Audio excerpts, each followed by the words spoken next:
মাধ্যমিকের প্রথম দিন নির্বিঘ্নে কেশপুর জুড়ে।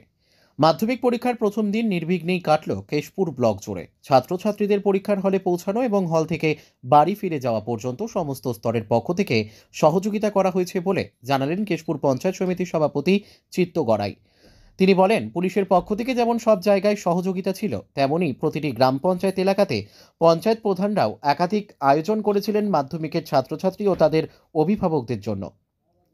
অন্যদিকে দলের পক্ষ থেকেও তৃণমূলের কর্মীরা সব জায়গাতেই মাধ্যমিক পরীক্ষার্থীদের হলে পৌঁছাতে সহযোগিতা করেছে।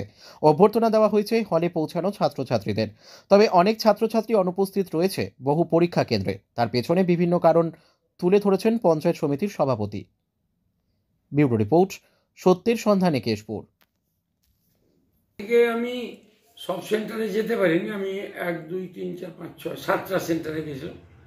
কিন্তু পরীক্ষা হচ্ছে, আমাদের মেন ভ্যানু আছে 6টি মেন ভ্যানু, সবগুলিতে যেতে পারিনি। আমাদের অন্যান্য 8টা কেশপুরে সেন্টার আছে, 8টা মোট সেন্টার। একটি হচ্ছে আছে সেন্টার, আপনার মাদ্রাসা সেন্টার একটি আছে। তবে প্রত্যেকটি জায়গাতেই আমাদের পঞ্চায়েতের সদস্য, পঞ্চায়েত সমিতির সদস্য এবং দলীয় যারা নেতৃত্ব দেন, সেই নেতৃত্বরা সকালবেলা ছেলেদেরকে রিসেপশন করে একটি গোলাপ ফুল, পেন এবং জলের বোতল দিয়ে তাদেরকে, তারা তো নতুন পরীক্ষার ভীতিটা কাটাবার জন্যে, এবং তাদের মধ্যে যে পরীক্ষা ভীতি না দিয়ে যে পরীক্ষার মধ্যে যে তারা আগামী দিনের একটা উজ্জ্বল ভবিষ্যৎ, তার জন্য আমরা তাদেরকে উৎসাহিত করার জন্য এটা দিই।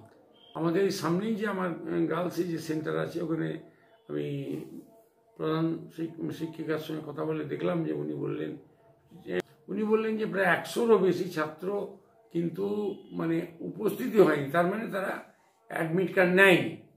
আবার অ্যাডমিট কার্ড নিয়েছে এমন সংখ্যা কিন্তু খুব কম, 1জন 2জন আছে। যেমন মুখ বসানো দেখলেও 1জন মাত্র অ্যাবসেন্ট আছে।